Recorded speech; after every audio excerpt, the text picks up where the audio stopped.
Eastern group now turning Cold Angels 12. Bogey Dope Western group. 285 and 43 block. Okay, I show well south O line, 14 miles. Red 9 Slasher 02 copies, clear to engage. Engine close. Clear to kill, clear to kill. He's abandoned down. We're here. Not just light automatic.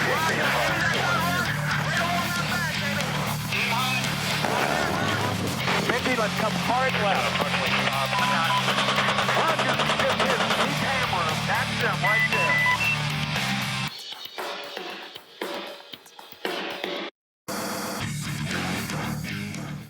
Hey folks, Rob here from the Air Combat Sim podcast. And today we are joined by the fine folks from the Red Arrows team.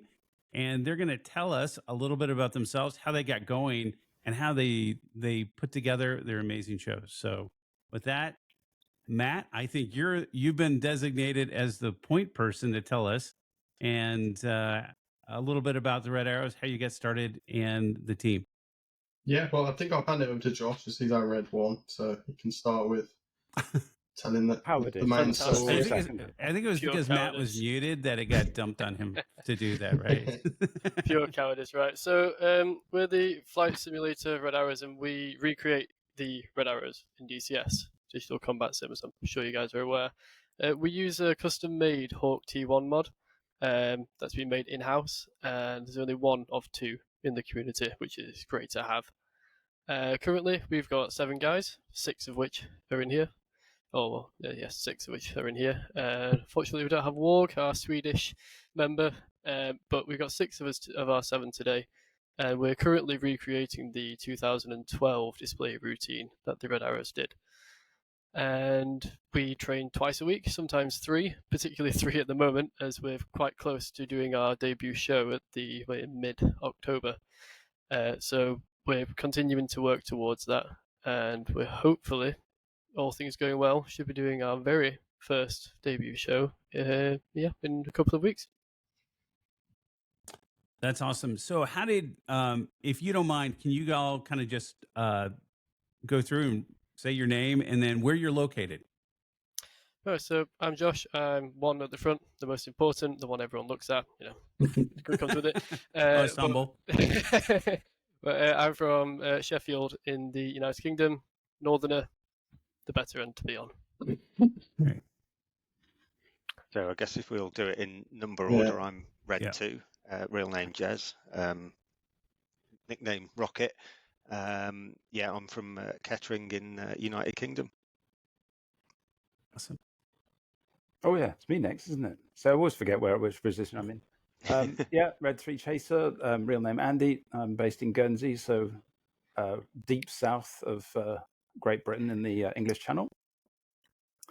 And I spend a lot of my life looking at Josh. Or at least the side of his aeroplane.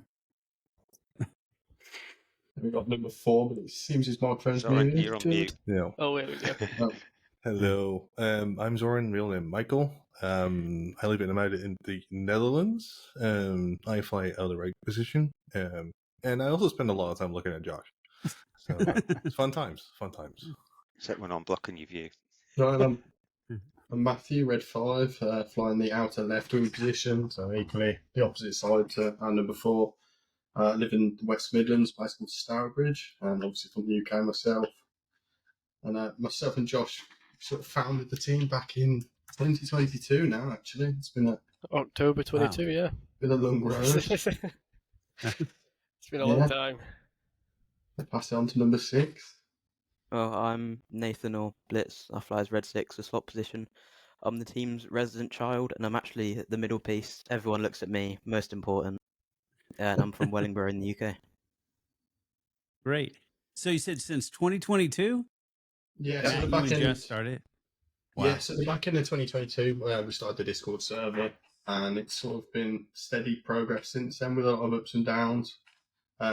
We did have a 9-ship display at one point, but managing 9 people to fly twice a week consistently, it's quite difficult, especially when nobody here has been paid to do this. So it'd be great if we were, but it's right. A passion thing. So we're at a really good point this year. So we've got our first show coming up, as Josh mentioned. That's it's called SVAF, Spanish Virtual Air Festival.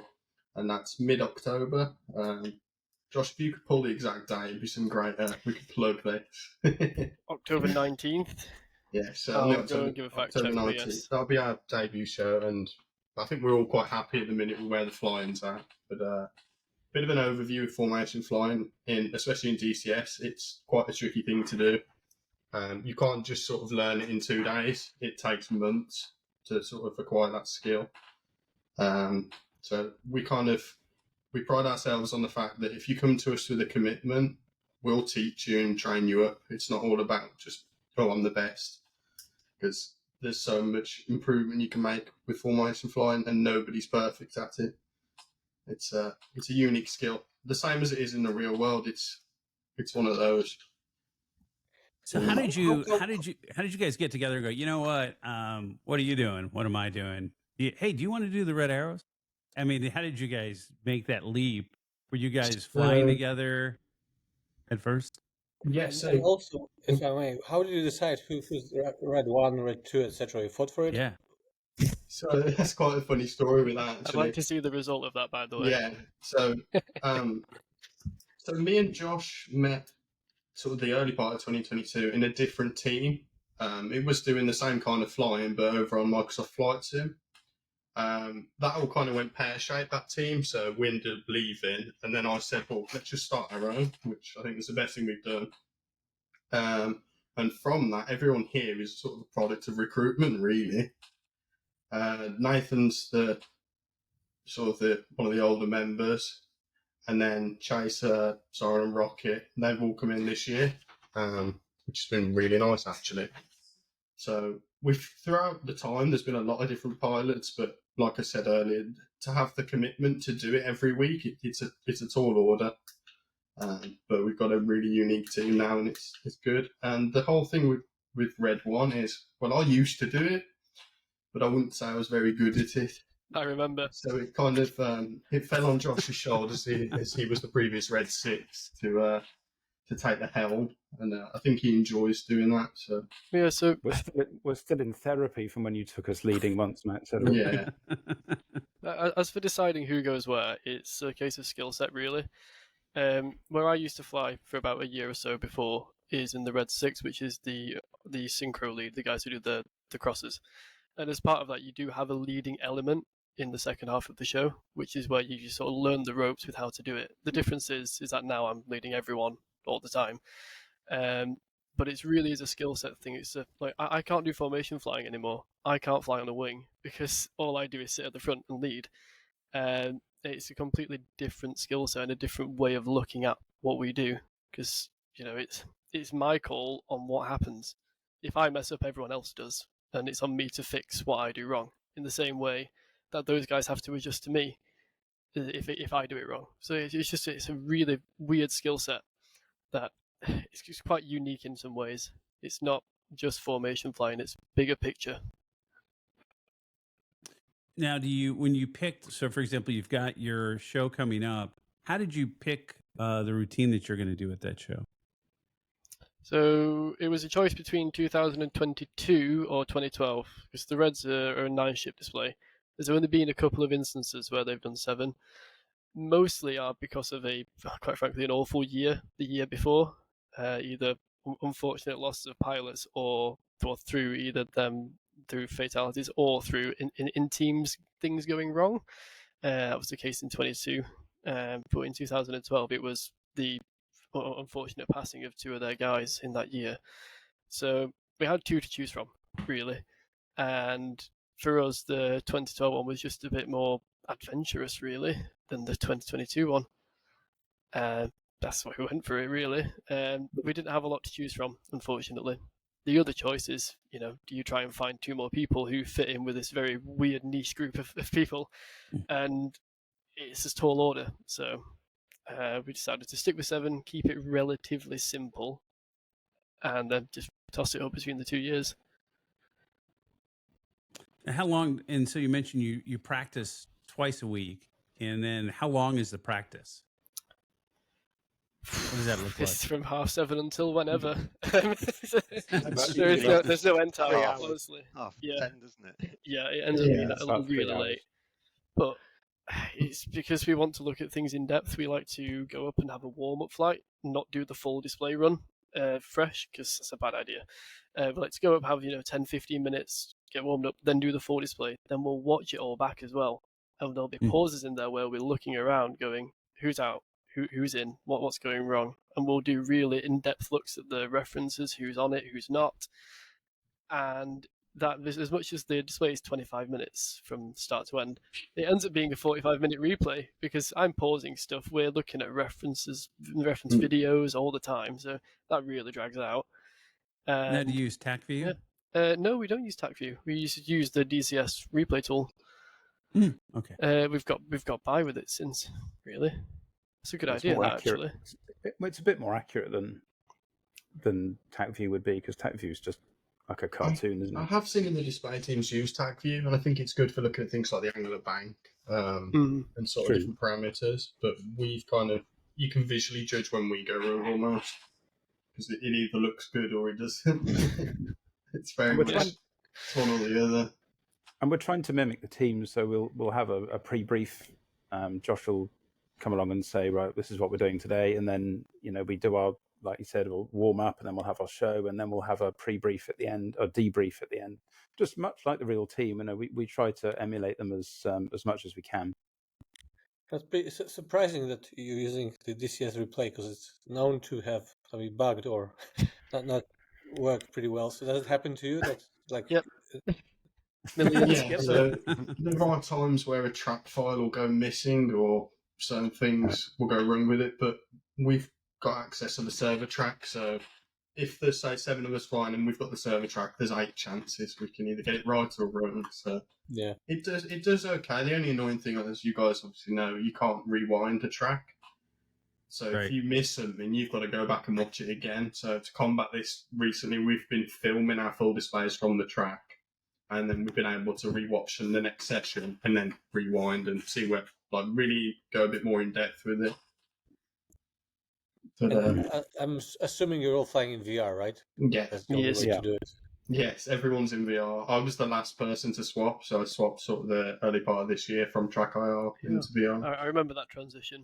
And it's I don't know if you guys have done that transition from flat screen to VR, but especially in what we do, because you have depth perception now. These small jets that once were, on a screen in front of you, they are now massive in your face. It's a very weird transition. It makes formation flying a lot easier. That was a more noticeable thing for me. It took me about a session to get used to it, so it's quite good. But there are people that do it. I mean, I used to fly with a guy who didn't even have track IR. I used to use the really weird sort of left-right hat switch view on his desktop. That's all we used to have. Which is lunacy. It's lunacy. Lunacy. Wow. But VR is the way to go, because absolutely. We can't fly what we're doing. How about any force feedback sticks or anything Don't like mention that? the FFP.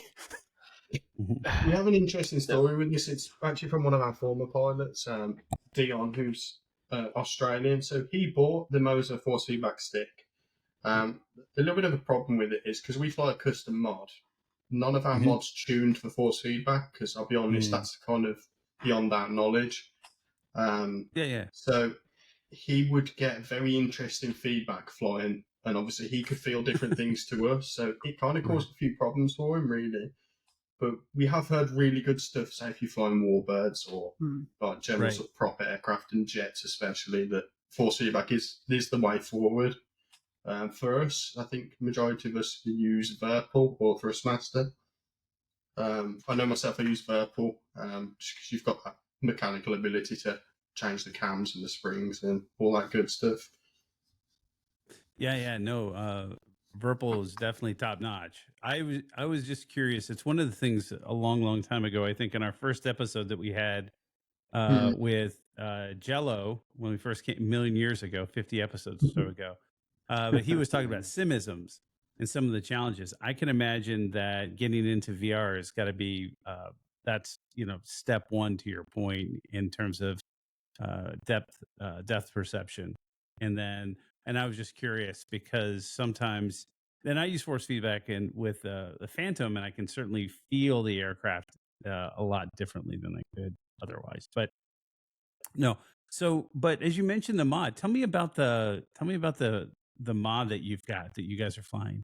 So it's a bit of a funny story, really. We used to fly on Microsoft Flight Simulator initially, which they had the Just Flight Hawk on Flight Sim, which really stunning model, really good, but the flight model wasn't up to par for what we needed. So I started experimenting on Flight Sim, modifying that. I mean, got the blessing from Just Flight to do that, but it's still, we couldn't get it to where we wanted. So we were sort of given a bit of an inroad into DCS. Somebody had got a Hawk that wasn't quite finished, but it was workable. So we flew that for a good year and a half until that kind of got. We couldn't really do a full show with that flight model, so we sat down and two of our guys, Dion, who was a former pilot, but he's sort of helping us with development side. We all sat down together and we sort of managed to work through the issues we had. It's a difficult process because you don't get much documentation from ED themselves. It's not obviously an official mod, but we're getting there with it. It's got its nuances for sure. It doesn't fly like the real Hawk. We're trying to get it as close as we can, but without sort of that data and the things available, we're struggling to do that really. But it does what we need it to do at the minute. We're still close. continually improving it. Yeah. It's not far. It's nearly there. Little bit of tweaking, I think, will be there. What do you? So as you tweak it, what are you changing on? Is there some challenges with the flight model that you're so trying to? We've got a bit of a historic issue that seems to have followed us through versions with the pitch axis. It's very sensitive in the low end, sort of that low throw end. So we know that it's to do with the lift coefficient scala, which it sounds crazy, but it's all to do with the coding of the flight model. So we froze the flight model for now because otherwise we're all going to get thrown off if we start trying to learn a different flight model this far through the year. So for next year, we're really going to have a good look into that. We have a visitor. Oh yeah, he's just hitting himself. It's a bit of a nuance, but once you get used to it, it's fine. But yeah, so it's mainly in the coding side of things, and then we've got Walk, who's our Swedish pilot. He's our number 7. He's quite a dab hand with coding and 3D modelling, so he's doing a lot of work on it as well at the moment. He just got some switches working for us, which we're all really happy about. So it's the little thing. Oh man, what was it? For the longest time, something broke and we didn't have a hot switch for our landing lights. And now what we do on the takeoff is smoke, lights on, go. So we turn our smoke switch on and our landing light switch on. So for the longest time, we've been on the mouse, going down in VR, turning it on. Yeah, so that's a nice quality of life. But yeah, it's complex, it's difficult, and unfortunately, when you're a couple of guys who like to do it for fun, with no payment, learning all of this on your own back is difficult. I can imagine. I actually don't think the flight model's that bad. I actually quite enjoy flying it for the most part. Nice. Having done a fair bit of formation flying in DCS, it's not too bad. It's quite easy to hold formation, or maybe I've just got very used to it now. But yeah, it's really not it too is lovely bad. to fly in formation. I mean, I just loved it, and we know it's a sim, we know it's virtual reality, and it's not real, but the first time we went up, and particularly the first time we had the full 7 ship and went up, and it really felt like the Red Arrows. It was like, this is so cool. It was just brilliant fun. And that's why we all do it, because it is fun. It's very hard flying. It's certainly the hardest flying I've ever done. It's like, just even, I mean, Josh will probably tell you, and to some extent Zoran, like just the roll rates the Red Arrows, when you see the real ones in the sky, they look very, very we see, they look very gentle and they sweep and it's all very lovely, but inside they roll like 1, 2, 3, 4 80 degrees, and it is very quick. It's quite an aggressive style for display flying when you compare it to some of the American teams, obviously like Blue Angels, Thunderbirds. It's all very sort of slow metronomic cadence, really slow turns, mainly because they're a lot closer in formation in terms of proximity. I think is it the Blues? It's 18 inches apart, I think. I might be slightly wrong on that, but something their daft. close bug set, as they call it, is I mean, mixed. so obviously you can't do a really fast roll, right? When you've got guys on you when you're trying to fly at that proximity, it's got to be nice and gentle. But the Reds, the Red Arrows is a totally different definitely display to the American stuff. The American stuff's cool, because you've got all their close formation flying and all the rest of it. But the Red Arrows aren't about that. They're an old school aerobatic team, and it's all about the patterns in the sky and the thrill of the synchro pair and the missing each other as they cross, and it's just a totally different mission statement essentially. So how do you come up with the choreography? You said you're recreating some shows by the real Red Arrows, so that's how you do it, right? So it's reference videos. It's watch it and try to get the best video and try and use that as a platform, and then translate it and see if it is possible what they do in DCS. That's a big part of it. Is can we actually do that in the sim? Because they're not the same. And then it's mainly my job to make it look as it does, because I've got to put things in the right place. And then we work out the right formation references, so every aircraft looks as if they're in the right place as they do in the real world. Most of which you can find in documentaries. We watch a lot of them because that's how you find the information. And that's about it. You put videos and documentaries together, you fill in the blanks with an unnecessary amount of nerd knowledge. Put it all together, you can recreate the display. It's without quite frankly, without me being an absolute nerd and a geek about it, it would be really hard to do, because I can fill in a lot of the blanks with Josh's knowledge. Which Josh made me wrote quite a sad. paper. Yeah, Josh wrote a paper. Was it for your A levels? Yeah, for my A levels, it was are the Red Arrows operating safely or not? That was my a paper. It was a mini journal. What was the answer? No, unfortunately, no. Cannot comment. Some nice positives is that they do fix problems when they come up. It's just there's a severe lack of foresight as to problems. But then again, it's easier for anyone on the outside to say that, because it's harder to spot the problems when you're inside than outside. Yeah. But the outcome was no, purely on a very regressive outlook on safety, as opposed to looking forward and spotting things and going, that's not quite right. So if you've got somebody, so just curious, so let's say someone's going to watch this video and go, man, these guys are the best. They're awesome. I would love to do this. So how long would it take for someone to join the team, to get them up to speed and do it? As you mentioned, this is not easy. And can I ask Rocket? Yeah. Rocket's a fine example. Well, I joined the team in July, but I do have quite a lot of formation experience. Me and Zoran both flying another team, the Harrier display team, using the Harrier module in DCS. So I think that experience meant I could actually kind of slot into the team fairly quickly.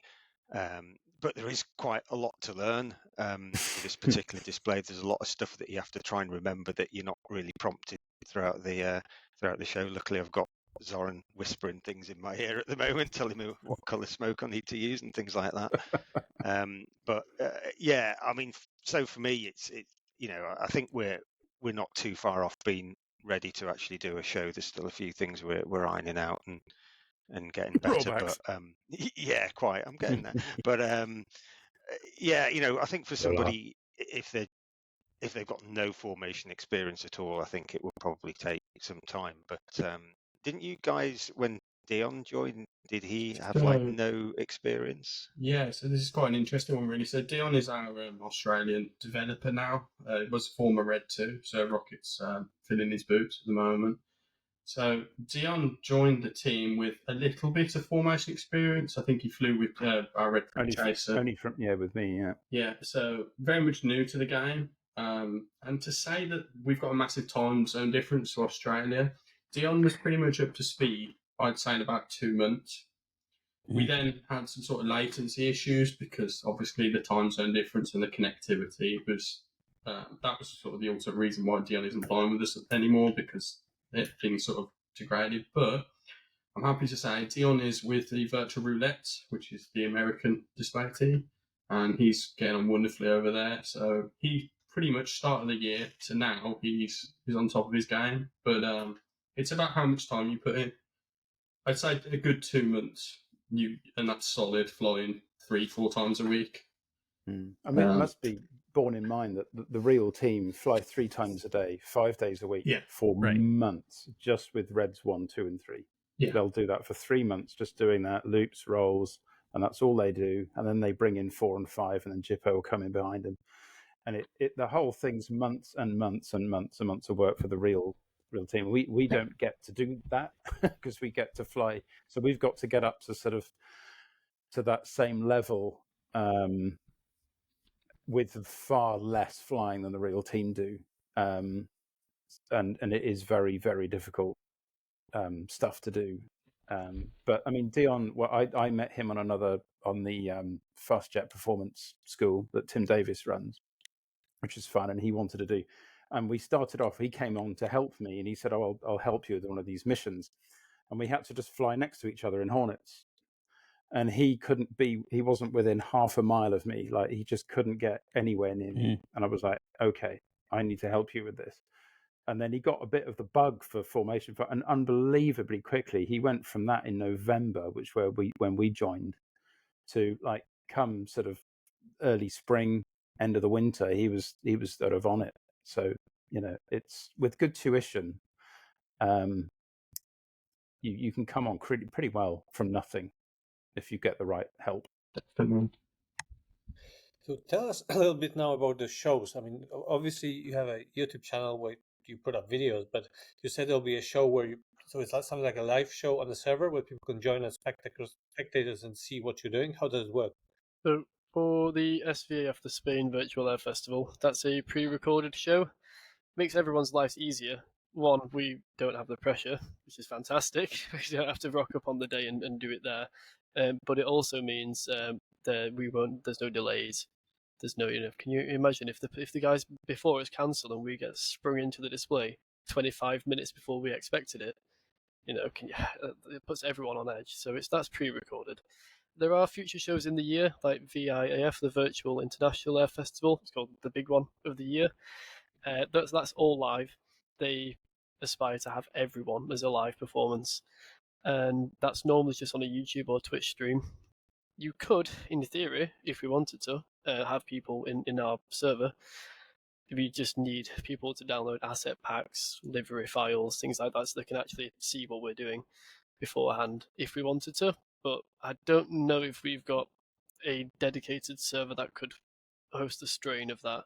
Or, to be honest, trust the average DCS player to not spawn in and come and fly along. So it's a balancing act. Yeah, most of the air shows, as they are the virtual air shows, are all streamed on Twitch or YouTube. There's another visitor. We've got lots of visitors today. Does he do it as well when you fly information? Oh yeah. Yeah, they can't spot the team now. He's red 14, I think. We've got reds 10 and 11. Yeah. What does the cat do when you're flying, Rocket?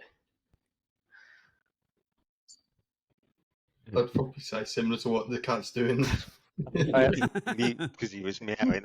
Well, he quite often kind of just jumps around and sort of like sits very near my joystick, sometimes headbutting it. So. That doesn't bode well for flying. No. Yeah, so that's where the show's at. You've got the show on October 19th. So are you guys going to record it before then, and then it'll get sort of slotted into the series that people can watch? So we've got, I think the date is the 3rd or 4th of October. So then obviously the guys organising can download, sequence, edit, because in theory it is just a big video that they're making that they're just going to stream live. Yeah. So you've got to give them the time so they can, so they can edit what is going to end up being about 18 hours of footage, I think. It's 3 days, around 6 hours, so it's a lot of footage for them to edit together. 34 teams, is it? A daft amount, whatever it is. We did count them. I think it's about 34 solo and team displays in this. It's nuts. With more than absolutely massive. It's more than 72 teams. That's including group teams, solo performances, stacked them all together. There's 72 different performers, which is not bad. Do you Wow. send them the already ready videos where you edit it yourself, or you just send them a track file or whatever and they do it by We themselves? put So it all it's together, so then we can add the commentary on top. We just give them the finished product, basically. And they just download it. The one thing I will stress is we're not going to edit. It's going to be one take because that's what we'll be happy with. So we're not going to start clipping bits from different training sessions and throwing it all together. It'll be one full run, and then we'll overlay probably just the commentary on top. But then Yeah. how do you make it so you have to switch cameras, make it different? Or you don't do So, that? no, we'll just run one main camera, and it will just change its sort of lock on. So the first half's pretty simple, really, because it just tracks red one because we're all in formation. Then moving on to the second half, you've got the synchro pair, which is the more dynamic half of the routine. So the camera will need to attach and retach between red one and red 6 or red 7 as they do their breaks. But it's not too difficult. We've been practicing a lot with that recently on the track replays. We do need to discuss who's going to stream it for us. We're probably thinking our Swedish friend Walk. He's got a good background in that stuff. He's streamed for air shows, so it's looking like he'll do that for us. But yeah, it should look really good and come the time of the air show. But as Josh, so many different teams there, and not only that, there's so many different sponsors. They've got some pretty big names back, like Pimax, Verpool, I believe Thrustmaster. So it's a nice debut show for us to say we've been doing this for 3 years now, and this will be our first proper show, which it's took a long time, but it's good. Well, I think that's an interest. So as Josh was saying, there's not a necessarily a paycheck associated with this, but maybe the good folks over at Verpal or Pimax or Wing or whoever they've got lined up could throw some gear your way. That would be pretty fantastic. No, it's not that. It's also then, we can do better. There are limits with kit, it's true. For example, I still have my trusted Thrustmaster T16000 still. And a lot of people slate that joystick, throw a lot of hate at it. But if I can do this with a T16000, it's really not that bad of a joystick. But, it'd be fantastic to upgrade. It's just, the cost that comes with that is, I'm flying right now. I can't afford to dump money into fake flying. My setup is my setup. So, that'd be fantastic.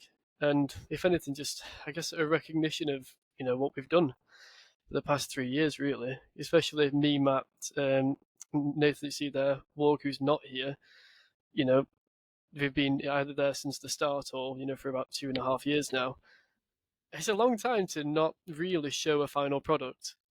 So yeah, it would be a bit of a payoff for the dedication, I guess. But no, that would be fantastic if that ever happened. It really would.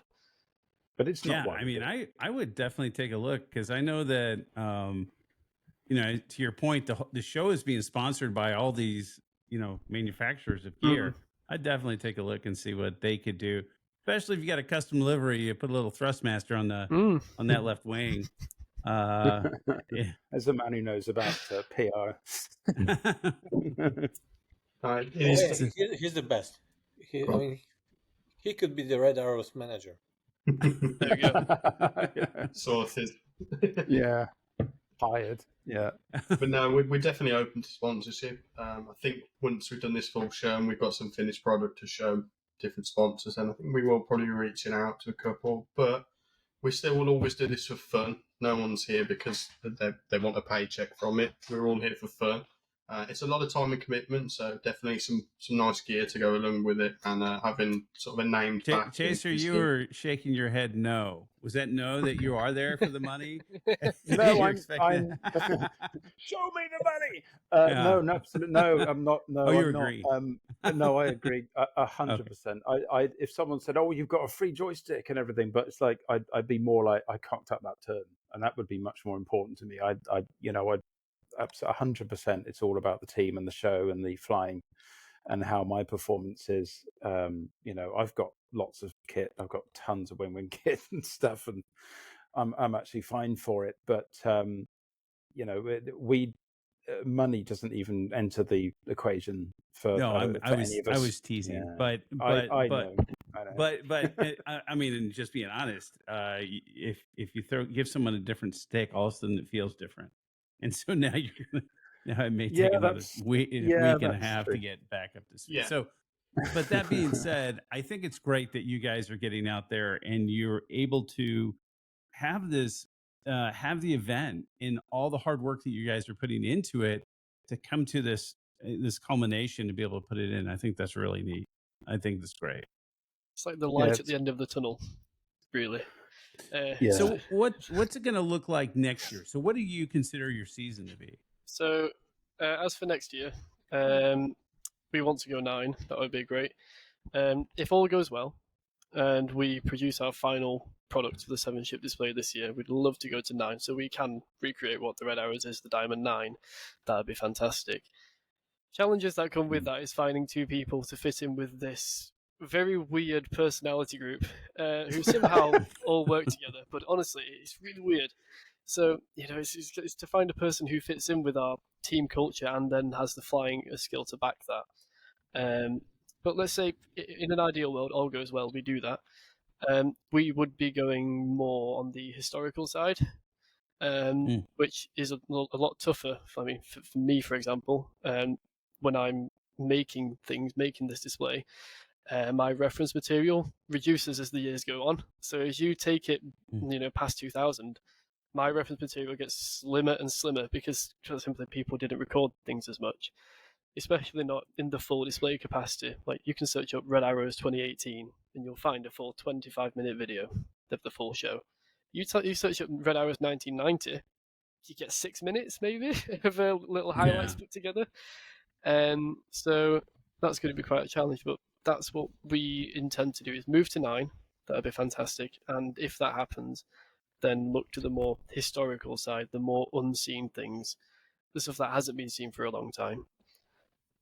That's what you guys do. You guys pair off and work on separate routines together, or just thinking like sometimes like here in the States we have like an F-14 demo team or things like that, or is it more likely that you guys, if there's 3 sessions a week, 2 to 3 sessions, that's what you got to put it to the right focus. Basically, yeah. I don't, for a lot of us, especially Rocket Zoran, outside of the display teams that we fly in, we don't really fly on DCS much because mainly, that's for us. Well, for Rocket and Zoran, that's 4 to 5 nights of the week gone. Especially if we do our Sunday sessions, it's a lot. And for us, it's 2 or 3. But because of the energy and the effort and the focus that goes into it, it's not just an evening of flying. It's it's tiring stuff, really. So mentally exhausting. We just don't. I mean, I don't really fly on DCS outside of the team, which is, it's a shame to say, really, but it's it's that big of a dedication. So yeah, but it's interesting though, because I think that the value or the experience that you're getting is something different than somebody who's in a virtual squadron that is doing a campaign, a Spud Knocker or whoever. So to your point, it's going to take a special group of folks who are going to get together that are going to dedicate themselves to this. No, it's really cool. I think it's really deep. It's not what DCS was meant for. That's what I like about it. Digital combat simulator. We are unarmed. There's no combat going on. We're deadly occasionally, but not probably on a good day. If it goes wrong, we become quite deadly. Yeah. Well, but let me ask you that question then. So what is it? So you've gone from Microsoft Flight Simulator over to DCS to do it. Is one necessarily better than the other? In what way? This important point. In visuals, I'd fly in Flight Sim. If I can fly over the UK whenever I want, fantastic. We can do Red Arrow show sites all over the country. But then you take quite frankly, the superior flight model of DCS, the flight modeling, the realism, the fidelity of all of the physics are simulated. That's where DCS stands out. And the private servers. There's no private servers on Flight Sim, and when you need no one else around you, it's quite hard to do any of the aerobatics. And no replays. There is a replay tool on Flight Sim, but you think DCS's tool is awkward to work with, Flight Sim's is significantly worse. So So yeah, that's the main reason why is DCS is for what we need. If you take the visuals out of it, take out of it looking pretty, DCS is superior. However, you want it to look good. Say if you were doing a campaign with Pimax, for example, absolutely go on Flight Sim because you will show off their visuals. But apart from that, you take DCS any day. It's better. Any day. For now, I must add, because I think Flight Sim's on a bit of an evolution. It's what path they want to go down. I think a lot of it suits your sort of commercial aviation geek, somebody that likes the big jets. And they've tailored to that more so. They did recognise in 2024 that people fly formation, and a few of the trailers they had A10s in formation. From what I know, there's been a big leap from FS 2020 to 24 in terms of the physics. So I think it's getting better, but at the minute, DCS is still miles ahead for what we need, which is quite a unique thing. You think of the people that buy Flight Sim, we're like less than 1% probably for the demographic that do this kind of thing, really. You are definitely a niche of a niche, because I mean, I have to say I do like dropping 500-pound bombs. Me too. That's and I would be making big explosions. It would just be my aircraft if I was flying with you guys. Just admit it. You're waiting for Moab. That's what you're waiting. Oh yeah, I'm waiting for the Moab. As a matter of fact, I was I did load the Moab the other day, but I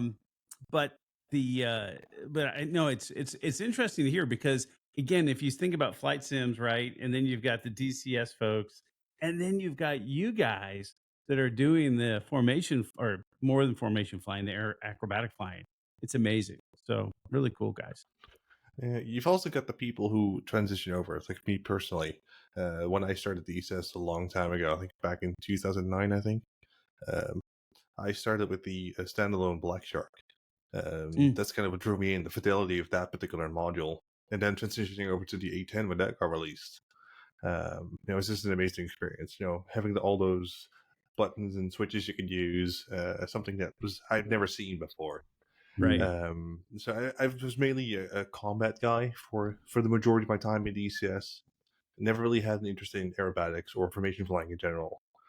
And at some point I got a taste for it, and I figured maybe this is something I need to pursue. Maybe it's something I should see if I could actually get good at. And it's really piqued my interest, and I've been mainly doing aerobatics ever since I started that journey. And I'm really enjoying it. So I haven't really touched combat in a long time. And it's not because there's a lack of interest. It's just more because I think it's at some point I felt like I personally needed something different, something new to focus on. Yeah, no, it's interesting because so I've been like building 3D printing. This is a B8 grip for the F4, but again, it can take you down a different route. That's a big rabbit hole. Yeah, it's a sub hobby of a sub hobby of a sub hobby, right? And that's what I think it's been interesting. This year has been really kind of cool for me as I've started going down that road and looking and learning how to solder and electronics and things. I've never done that before. But as you take a look at it, getting exposed to the acrobatic flying is again, it's a sub project and subsection, because you could even say formation flying, but to your point, it's going to be so different. You should try it, and that's honestly. really cool. It is indeed very different, but it is a very good experience, especially if you gain the skill to be able to fly 10 inches away from one another, and have a formation of 7, 8, 9 people, being able to go for a full routine from start to finish without any incidents. And then afterwards having that feeling, we pulled it off. This is an amazing experience. This is kind of what you do it for. I would 100%. see, for me, I would just be next to Baltic, and then I just pull into him on purpose. He always does. No, I mean, away from I do a lot of combat missions away from the team. I'm probably the only one that does. I think I'm a big fan of Baltic's campaigns and have appeared in a couple of them with doing some VOs. And they are absolutely superb fun. I mean, they really push your skill in a completely different way. And I'm in the middle of the Rampages one from my new friend Nix, which is cool. And he's just offered me the lead role in his next campaign next year, which we've got lots of voiceovers to record at the moment.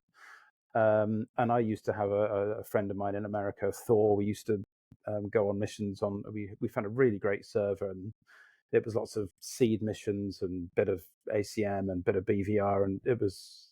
I love all of DCS. I think it's all wonderful, but away from the stress of a combat situation, it's a totally different stress to be flying 6 feet away from boss and making sure you're doing everything. I think it's interesting you say that, because just even the other day I enjoy flying, and the F4 has sort of been my favorite aircraft, certainly for the last 9 months now, that I've been really, learning that aircraft. It's amazing. But and I don't necessarily have to be dropping a bomb in it, even though that is very satisfying. But I would say that, just, flying it around, learning how to land that aircraft, listening to the tone. And they're just all these little nuanced details. And that's just part of the study sim. But boy, man, is it satisfying to get out there and do it. And not always having to drop the bomb. It's good to know you can if you need to, but yeah, there's a lot of great experiences out there. On your point about the Moab, by the way, I think we could modify the Hawk.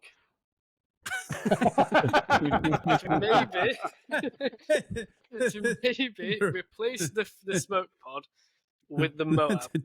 It's as big as the Hawk, 2026. Replace the undercarriage, make the undercarriage longer, just give it more height, and then take the fuel tank, the smoke pod off, and you have room, I think, for a Moab. You don't have to fly, you attach it and take off with the Moab externally. Three of them together. The center of gravity, but we'll do it. We'll make it. Not sure if we're quite ready for dropping bombs just yet. The Red Arrows aren't well known for dropping bombs on people yet. No, I don't know if you've got the ability to put any images on screen at some point, but I have a fantastic image of a Red Arrow having, I think it's AIM-9Ms, I think. They did something like I think it was the 90s, where they kitted out a Red Arrow's Hawk with the pylons and the AIM-9Ms. It was ridiculous. There is a picture out there of a Red Arrow's Hawk with sidewinders on it. So I think you can share your screen, actually. I'm new to this Riverside app. So I'm also new to this Riverside. I believe you can share your screen. Have you guys ever, because now you're not that far away from each other, have you ever met in person, like do some reunions? So this is something I was really going to mention. So we were quite fortunate this year that RIAT, which is the Royal International Air Tattoo, which is our biggest air show over here of the year. And in Europe. Yeah, so the majority of us went in different guises. So the funny story is Rocket, who's our new Red 2, he was there, but he wasn't a Red 2 at the time, so we didn't know about it. But myself, Nathan, Josh, and Chase, so we all met up for the first time as a group. I've seen Josh and Nathan before at different places. And then this is where my story takes a bit of a tangent. But so I'm a private pilot, and I flew into Sywell with an aircraft that... I got the train down to Sywell to pick up an aircraft on maintenance, and it was a bit too dark, so we couldn't fly out. So we stayed the night at there's a hotel there, and the next morning we were checking that we got enough fuel in the aircraft, and Rocket sends a photo of me by the aircraft, and I was thinking back, I was like, who's that then? And I'd seen somebody was on a push bike, and it cycled down. So the next day, you came back again, so we got to meet Rocket. And then I went over to Amsterdam about a week ago and arranged to meet with our good friend Zoran. So I've seen everybody now apart from Warg. But it's looking like next year we're all going to get together at RIAT, so everyone's coming over, and it should be good fun. That's awesome. Very good. It's nice to do real life stuff and hang out and... just have to remind Boss where East and West is, but we won't mention that story live.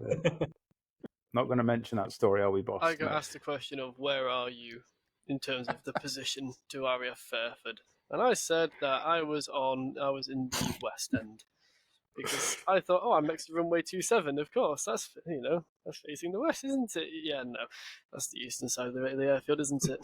Yeah, I'm never living that down. Apparently, you are never living that down. I had that's to never been drive all the way forgotten. around. I had to drive around the entire thing twice looking for you. So that's why you were never ever going to live that down. I'm not apologising. No, quite honest right. mistake. It happened. Yes, it was. It's all good, boss. It was a nice day. Meeting up in real life, it brings another layer to it. It really does. We spend a lot of time with each other. If you stack this up 4 hours a week minimum, you stack that across weeks and weeks and weeks. It ends up being more time than most real life friends that you have. So when you do meet up in person, it adds another really nice layer that this is actual people. They're not just voices online, not Discord icons that light up. These are actual people, and it really makes the bond that you have so much stronger. I've liked to do it throughout all. So as I've grown up through being online, I've met up with a lot of people that I've met online, mainly because it just adds that depth, that layer, and it becomes just another friend. It's not someone you talk to online; they are just a friend, and it's nice to have that transition from. And everyone's the same. You were all the same. No one was any different. It was just Josh was Josh, and Matt was Matt, and Nathan was Nathan. Everyone was just exactly the same as they are online, and it was good fun. Really, really good fun. And a pint or two always helps. Oh yeah, that's good. It's a massively. I've always said this. It's like the real team. It isn't just about the flying skills because they've got very, very high demands for the pilots that come into the Red Arrows. They've got to have 1,500 flying hours. They've got to have combat sorties. They've got to have above average ratings on their general flying skills. But it's all about the personalities. That you spend a lot of time and a lot of hours. And I won't mention any names, but I've been in a couple of pretty toxic teams. Where you don't get the friendship and the warmth and the welcome that you get in our team and the help that if you need it. But having the right people in that agree with our bizarre sense of humor and that we have and the topics we can't mention them on the podcast because we'll get arrested. But you can join a chat and you'll hear I joined the other day, didn't I? And I was like, what have I just walked into? And they'd be like, yes, sorry about that, Chase. And you're just like, oh God. And you've got to have someone. If we get 2 new people next week, they're going to have to get used to us because it's pretty wild and nuts. But that's why we love it. No, I think that's fantastic because and I can tell by the way you give each other grief. That's always how a good team works together and has that rapport. So I think that's so fantastic. Much grief. Yeah, that's what's fun. That's right. So I always never forget that Baltic is he can drink more than anybody I've ever seen. He's probably got. Sure. 50. His blood alcohol is probably 2 or 2.0 at this point. I don't know, but what is blood? I've just when we were at Tailhook a few years ago, I've never seen anybody drink as much as him and still be standing up. It was amazing. Maybe a European thing, I don't know, but it was. That's why the Baltic Dragon. Yeah, exactly. Baltic Dragon is kind of. I got a call sign. I earned it, and it's linked with drinking. Yeah. He's got a couple. Yeah, absolutely. That sounds like a night that you can't talk about on this podcast. That's what that sounds like. Well, you have to put 16 plus or something on the the rating. So I'll tell you guys one day. I just wondered if it's worth talking about our individual positions in the team and the stuff we do, and is it worth going into some detail? I mean, would that be useful for you guys? I think so. We're going up about an hour now, and so what we want to make sure that we do is cover all the stuff that needs to be covered. And we can always break it into 2 episodes, but I do think trying to understand a little bit about the nuances of here's the lead, here are the different roles, and here's how we because my impression is that you show up, you sort of warm up to it. And then is it the same routine that you all go through, or do you break out into different subroutines that you're doing? How does that work? So, go on, Matt. Go on. Fair enough. So, go Go on, you got this, Matt. I believe in you. Okay. So historically, the Red Arrows is broken into two sections. You have Enid, which is named after Enid Blyton, the famous author, and then you have Hannah, as it's called now, but we'll always refer to it as Jippo, and that relates to an ex-Red Arrows pilot. So with the display we're doing, we don't really have a full complement of aircraft, so Jippo's a bit smaller, so they're known as the synchro pair. So that's pretty much like your solos in the blues. So we do the first half all together. It's a full formation run through of different moves: Concorde, Phoenix, Vixen, all these different shapes, which the Red Arrows are synonymous for, really. That's sort of the niche. And then the second half comes, and you've got the synchro pair sort of mixing in then with Enid in the background. So as they take the crowd line, we're repositioning, and they finish what they're doing, and we mentor the crowd line. So it's the same routine we all do, but everyone's got their own individual part to play, and different smoke colours, different timings, and break angles, and all that good stuff. Now, do you have it where, I know in some DCS missions or campaigns, they actually have it where you can fly with a pattern? BD, you know what I'm talking about. Do you mean like he has no idea. He's like, liar. Are you about sort of like flying off of an AI jet, or? Well, if you're flying, sometimes in certain missions, it'll actually have a like air boxes that you fly through. Oh, okay. No, this thing, yeah. Yeah, no, we don't really have that. I mean, we're very reliant on where Josh takes us, because if you fly on the wing, you don't look at anything else. So yeah, we've had it before where Josh is like pretty much put us next to a tree, but we don't know that because we're just looking at him. Right. So, in fact, on Tuesday we had that. Rob, it's just the pros, they don't use this gates. I'm with it. I'm with you. Yeah, one goes in, they all go in. I got it. You don't really need the gate system, to be honest with you. It's just consistency. Put it we're in the relying gate on- system. How hard There we can go. it be? Just put it in the same place every time. How hard can it really be? Yeah, hard. It's a real pain. It really is. It's the only hard part of what I do, is do that every time. When, if when we turn, from basic principles, left-hand turn out, fly downwind, and then do a 180, and then continue that turn right to then come crowd rear. So if you think about the runway being here, we enter crowd rear, like here. Now, if I turn 3 seconds later on my downwind, I'm in a different place than I have been before, and it's a different bank angle needed by 1 degree, and maybe I'm 10 knots slower. Then it's going, you factor all these little changes. I'm never in the same place every time, and I'm always correcting, always. I'll start a roll too late to extend too far down the line, so I have to tighten up the next turn. It's a constant battle it's like a pendulum, always just swinging from side to side, and whether it's just dancing around being on the center of crowd, but it's never perfectly on it until it is, and then I celebrate, and then it never happens again for another 6 months. So how does it work? You, as Red One, you're constantly on your comms saying, okay, turn 3, 2, 1 now, or so talking all the time to the rest? The Red's cadence is very metronomic cadence, as it's described. Like for a left turn, it's coming left now. And on the N of that now is when I put my input. And that input is normally always the same, because we have variations, so we have like a little bit left now. That's going to be, half the roll rate, and then a tiny bit left now. That's negligible. That's for tiny corrections. And you step that across everything. So like easing up, that's the U. The U of easing up, that's when the stick comes back. But that's only an easing up. Because then you have and pulling up, and that's pulling up, so that's more. That's up to about 3.2 G-ish for us. And all of these, you put them all together, that's what people fly off of. The aim is, it's quite harder in the sim to do this, but the aim is to fly off of my voice.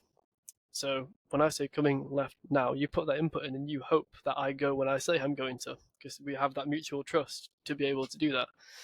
And you're holding the bank now, same thing, on the N of now. And that's all they hear from me. They hear the commands, it's very set, rigid, it's the same basically every time. And that's how the formation is kept stable. you'll notice this if you watch any of the display teams on their transits, where the lead is calling non-standard things, where it's out of sequence. I'm giving these guys no warning, and then we're just doing a turn. It's a lot less stable because people, you're not expecting that to happen. So the idea of the display sequence is to make it as predictable as possible for the people who are flying on the wing. And that's mainly what my job is to give them a stable platform to follow, whilst also maintaining nice speeds, positioning, and things like that. But it's just time, to be honest. That's all it is. It's time and rough numbers. Solar displays call like a speed and a height on top of loops, if you've heard that before, and that's cross-checked by ground crew. We don't have that, but I mentally have them. Like for a loop, I want 5,800 feet and 120 knots. That's a minimum for me. If I don't achieve that, we are not completing that loop, or we're finding a tree at the bottom. So, as long as I keep to those minimums, that's what my job is to put it in the right place at the right time and make sure it's easy for people to follow. And then I was going to say for the rest of us, and Josh does an absolutely awesome job of it, because what he does is impossible. I mean, it's impossible to do what he does. I mean, Zoran has also led the Harriers before, and he's a brilliant flight lead as well. But for the rest of us, we're all flying off references.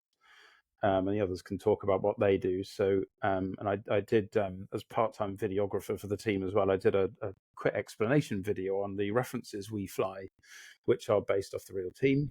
And so we will line certain aspects up on the side of Boss's jet. And you've usually got two of those. So you sort of triangulate they give you a lateral movement. So you're there, and then a lateral movement this way, and obviously a longitudinal movement. So we're exactly there.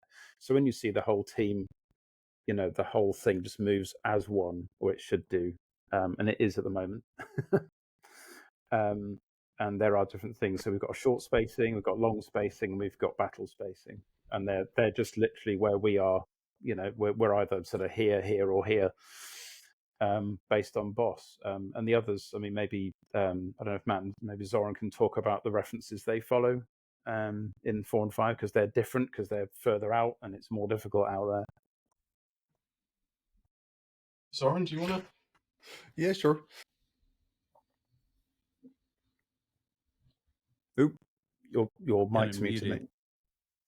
Oh, there we go. There we go. There we go. On the outside, indeed, it's definitely a bit trickier because I have to look through the wingman on the inside. So my reference that I'm supposed to fly off of number 1 is blocked for most of the time. So I have to find my reference off of the inner wingman and then guess where I have to be, or kind of know. I have a reference that I have to fly off of 1, but it is very tricky to see. But at some point, when you fly it often enough, you kind of have a visual reference of how big an airplane is in your field of view. And that is something you get used to. Or something you don't have to think about it anymore. And combined with flying further out as well is when, for example, Josh starts his turn.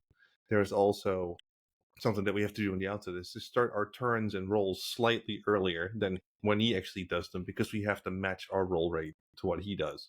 Otherwise, we're going to be too far ahead or too far behind. And that makes the formation look like it's going to be moving around a bit more than you want to. You want everybody to be locked into place, pretty much. So we have to start slightly before Josh does his rolls in the start. And the further back you are in information, when we do transition, it gets exaggerated even more because our lateral or relative positioning based off of the reference we fly changes as well. So there is definitely a bit of skill involved with flying further out and further back in the formations as well. And it's a position in the real team and in our team. The more experienced ones will tend to filter with the rookies. Historically, will sit outside a boss where they get used to the thing, and then you move down through and they tend to stay on the side that they entered the team in and go back. So, for example, if we get 2 new people, they'll probably take up 2 and 3, and then Rocket and I, because although Rocket's 2, where we do similar things in the display, and I think apart from a couple of smoke changes, Rocket's pretty similar to me, so we kind of work together a little bit on that, and transitions we should be moving together back down through the thing, which Rocket does a fantastic job of. So it's pretty nuts. So maybe when new people come, the more experienced move backwards and backwards, and so when we get 9, maybe for example, it's not set in stone or anything, but maybe Zoran and Matt will be 8 and 9, and then Rocket and I will be 4 and 5. And I guess from a references point of view, the only real difference is the synchro pair, which maybe Nathan can tell us about, and the stuff that he follows is wildly different to what we do in Enid. The synchro pair and then Jippo are massively different. So I don't know if you want to go for that, Blitz. Tell us what it is that you have to go through as well. Well, so being in the synchro pair, we tend to be the people that fly underneath and behind Red One. So our reference, obviously, we can't see the big Royal Air Force plastered along the side of the jet. So we, quite ironically, on the Red Arrow's jet, use the White Arrow, mainly for our references. But obviously, because we're further down, our height reference is difficult to follow. So essentially, if you're not on, it messes up people. Say, because there's a formation called shuttle in our display, where 2, 3, 4, and 5 drop back onto my wings, and if I'm not in the right place, their reference that they normally fly won't look right because I'm not there. Same with back in Concorde when they're on 7's wings. And me, boosting my ego a little bit here, I quite happily tend to be on my reference, bang on. Yeah. Occasionally, yeah. Occasionally. All the time. Yeah. But no, slot, one of the easiest positions, really, compared to the wing, because I've only got to boot a bit of rudder and tilt my aircraft and I'm in position. But our references are significantly different to, well, Enid's. And during your display, Blitz, I mean, you're just when you're doing the carousel and all the rolls and I mean, what is that like for you? But no, yeah. So I'm Red 6, so I lead the synchro pair, the two that fly at each other. And I'd like to say because I'm in it, it's a harder job being Red 6 because I've got to be in the right place at the right time, at the right height, and at the right speed for Red 7, who isn't here. But I need to be predictable so he doesn't hit me. But when I was 7, I got rather close a couple times to 6. But we fly the high energy. I don't know if you've ever seen a Red Arrows display, but pulling up 5, 6 Gs, crossing, looking like we're going to hit each other, and it's very different to the first half. Because in the first half you get nice gentle roll rates, gentle pulls, and in the second half we're basically full throttle, full backstick the whole time.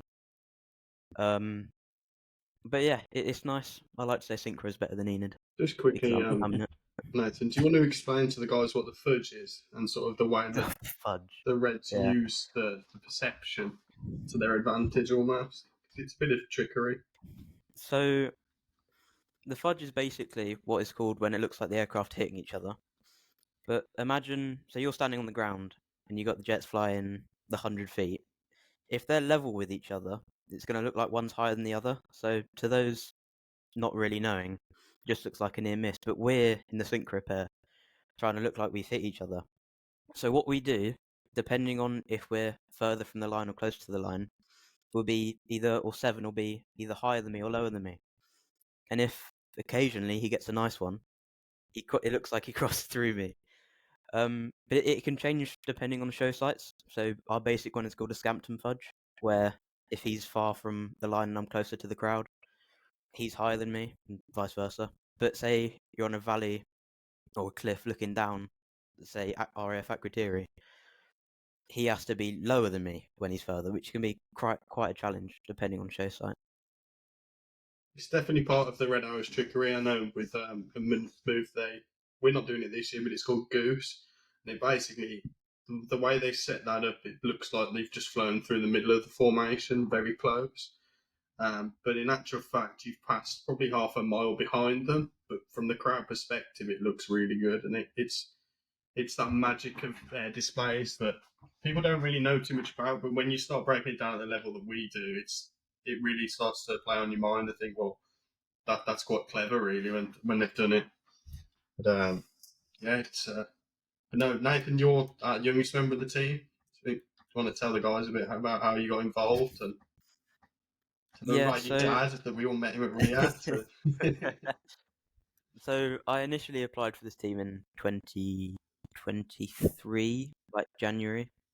At the time, I was 13, but obviously being big DCS or MSFS back then, not many teams gave me the opportunity because of my age and then maturity that comes with it. So I applied for this team, and I was actually turned down by Matthew.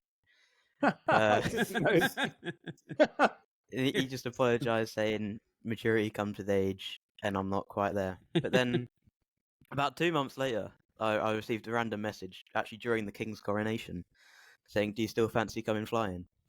So I, being the absolute geek I am, said yeah. Came flying, done my trial flight, and I got accepted somehow. Gonna put the but lights on. Sorry. So was it Matt who called you up and said, "Hey, do you want to go flying?" Okay, so he first rejected you, and then was watching the King's coronation and go, I bet Nathan Just missing is some great." pilots and. So I mean, Nathan's got a similar story to myself. I started doing this when I was 13, and I think that ticked in my mind a bit at the time. I'd sort of had a bit of a blanket policy of sort of 16 and over, just because you do obviously get quite immature children that do play DCS and they're on different flight sims. But I first met Nathan, and the one thing that really struck me was his maturity, like the flying as well. Like I haven't seen many people that can just instantly fly formation. Nathan is one of them. He's very competent in what he does, but let's not fill his ego too much right now. But, He barely mentions it. But you rejected him at first. yeah, it's just based off a sort of a blanket. Or is that just you reject everybody? Policy almost? Well, it was sort of the age, so it was. Got it. But it was sort of I went back through and thought about it because I was 13 when I joined a Blues team back on FSX, and they gave me the time of day, and I'm really thankful for that because I learned so much there. So it was a nice thing, and then obviously Blitz has been with us ever since, and he's now flying pretty much the second in command position, really, behind Red One. So Six controls the back half of the display, and he knows his stuff. Well, and I'll say this. I mean, it's not very often that you'll find somebody who is that young who's going to have the discipline to show up that many times during the week, frankly. I mean, I can't get my 2 11-year-old kids to walk a dog. So Nathan said he'll do it. He's going to fly over later and he'll go and walk the dog for you. Yeah, for a payment. They don't pay me. Back to the payments. Yeah. Here we go. But no, it's go on, Josh. Sorry. So to summarize that in one, there's a lot of people who have very flat requirements, very rigid, very solid. Like let's say, for example, 18 plus within a couple of hours of UTC because they don't want ping issues. We've tried all of them. Like sure, for example, getting 350 ping from Australia was too far for us. But yeah, I was wondering about that. But we can't say we didn't try because Dion is an awesome guy, and we still love to work with him. It's just that didn't work. In the same way, we love him and we miss him. That you've got to commend the abilities of Nathan to rock up and basically have. I mean, because the reason he's 6 right now is because he was the second synchro pair the year for last year, and that was me leading synchro the year before. So he took on everything that I taught him about how to fly synchro, everything, which is specific speed, specific G, specific headings, lots of things that go unsaid that I would never ever say. And putting all of that together with accurate flying and the discipline to turn up all the time and do it, it's ridiculous. And if you were quite staunch and quite a bigot about it in ways, you'd never have the opportunity to have someone like that in the team. In the same way with Dion, where if we had a flat, within 5 hours of UTC policy, he's no way. He's in Australia, he's 10 hours ahead. But we wouldn't have met the people we do, and we wouldn't have worked with the people we have without that. So It's because it's No, I for think it's fun. great. It's for enjoyment. We're not a real Well, team. We're not getting paid. yeah. Who cares? Have fun. That's Well, and that's what we do. it was interesting because I guess so about 2 weeks ago I recorded an episode with the guys from the Open Phantom Project, Hmm. very similar to the Open Hornet Project, and two of the guys on it. One guy's in Poland and Baltic. He didn't know you. I thought all you folks in Poland know each other. I know there are millions, but I thought you all knew each other. I didn't. I was surprised. And the other one, to your point, was in Australia. And I sat there and I thought, what an amazing. Here I am talking to a guy in Poland. I'm talking to another guy in Australia, and we're all brought together because we're talking about the Phantom and doing that. So to your point, I think it's great that here we are today, and you guys are in this sub niche, which is amazing, of virtual acrobatic flying and bringing a group together. So I think it's just very cool. Yes, that's what we want to do. Is simply it's have fun, and the best way to have fun is have the best people around. And you do not get the best people when you are very strict. You must be this, and this. You will isolate at least half of the great people you might meet. Yeah, And what's the point?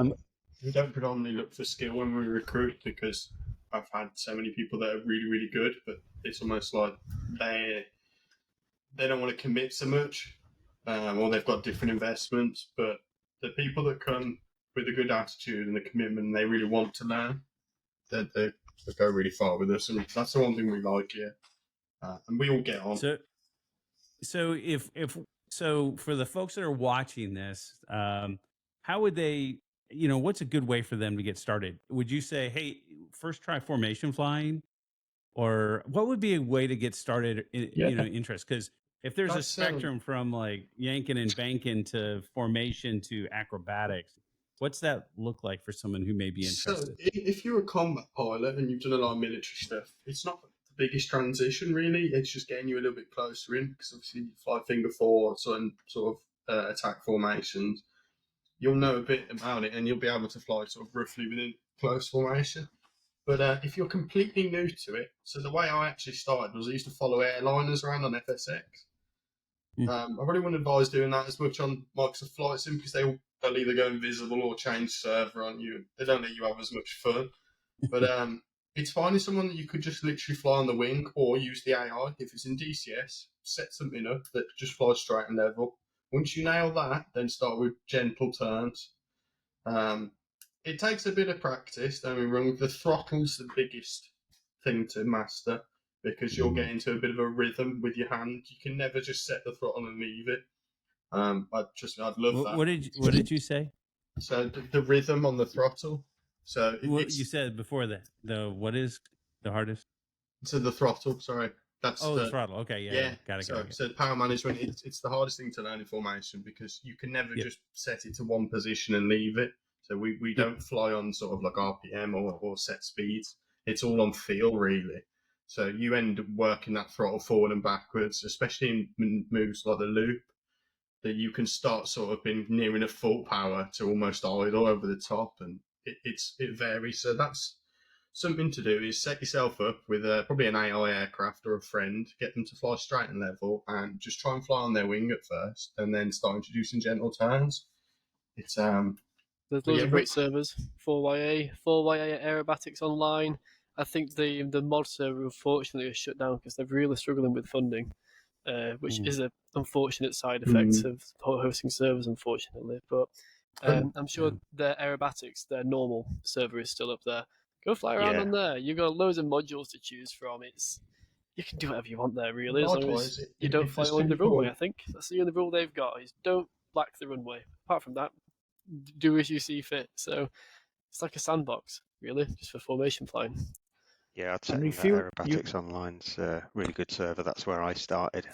After I started flying DCS, I thought I'd been doing single player stuff for a while, and then thought it'd be cool to just do some multiplayer stuff. And I found Aerobatics Online, started flying on there, started doing formation with things, and then before I knew where I was in a team. So it's a really good really good place to start.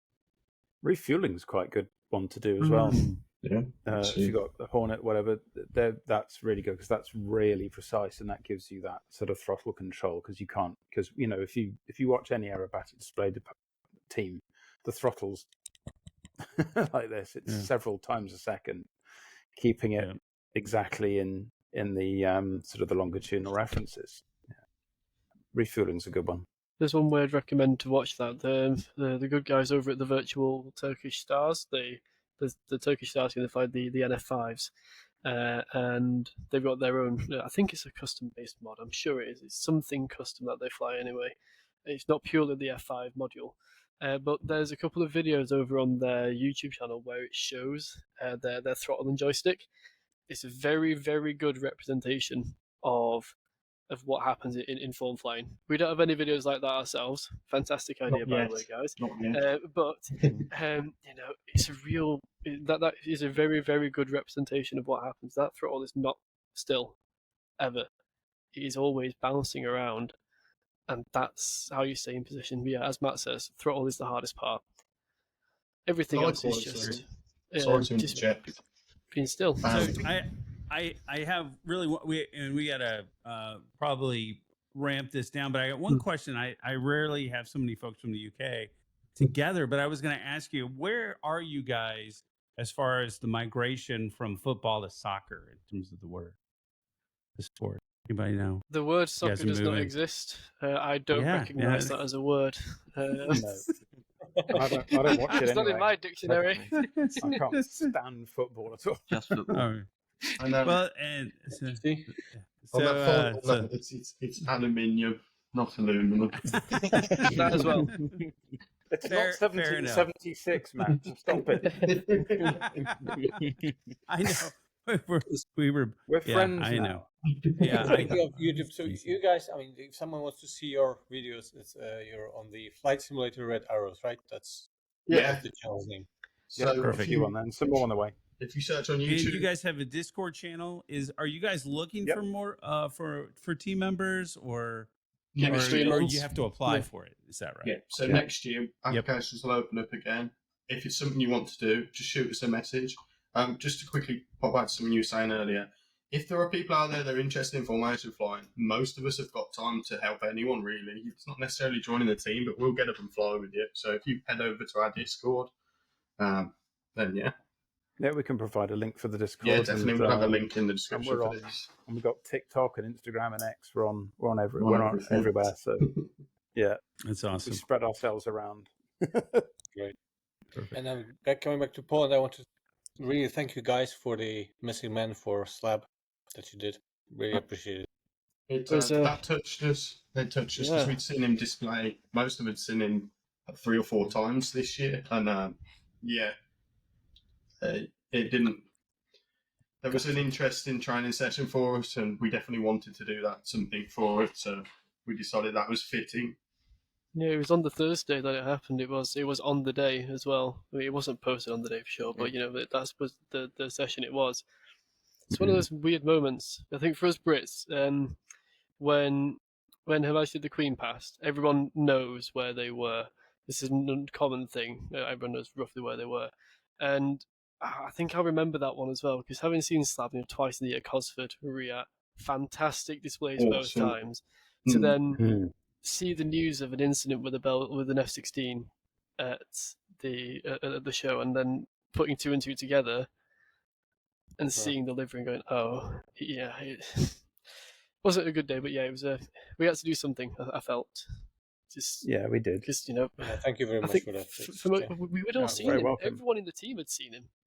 Yeah. So we had some great comments on the video as well from people from Poland saying, thank you so much. I know a couple of us were a little bit worried that we were kind of profiting somehow off the back of it. Absolutely, we weren't. We just did it because we felt it was right. And every comment we've had have just been thank you. It means so much to us that you've done it. And it's great that we've reached people with a nice gesture, and the fact that we get the Polish colours out the back as well, which is really nice to be able to do. It was kind of a bit of a shock to us, but we'd recorded that video and got everything done, and then the Reds went and actually did a similar thing, didn't they? I think they took the real Reds, yeah. So we're on the same track with the thinking there. So no, he was a very formidable display pilot. And the one thing I did say in our sort of Discord post is we weren't going to sit around and speculate what happened. We leave that to the people that do that, and the thoughts go out to the family mainly. That's the one thing. It's a tragedy in 100%. aviation when things go wrong. Sadly, they do. But yeah, we haven't seen anything like that for a long time. It was quite harrowing to watch. I'll be honest. I don't like seeing. I'm a pilot myself. I don't like seeing stuff like that. But there will be a lesson to be learned from it, I think, when the investigations and things come out. But until then, we haven't really thought too much into it. Just the family. Oh yeah, YouTube, social medias, all that. That's where you can see that. You can see that video if you'd like to watch that. It's only a minute long. It's not the longest thing in the world, but it's something. Yeah. Okay, so check out the Flight Simulator Red Arrows on YouTube, and we'll put the link in the Discord in the notes for the show. And I think, unless there's something more we didn't mention, I think there's something you would like to add. Nothing from me, no. That's mainly it. But like, if you want to get into formation flying, come and find us. Like, honestly, it's a different thing compared to combat. But if you've got those sort of combat skills, it's transferable, definitely. But no, thank you both for having us as well. It's been really kind. Yeah, it's so nice of you to ask. Appreciate it for having us. Absolutely amazing. All right, so see you at the 19th October. That will be one of the days. One of them. Yeah. There's 3 days. Big show. But yes, it'll be somewhere on there. Yes, we will be there. Looking forward to that, and thank you very much for joining. Like, it's the biggest group in ACS we've ever had. And it wasn't too chaotic. Wasn't too chaotic. Perfect. Thanks, gentlemen. Thank you so much. Thanks, guys. Thanks, guys. Cheers.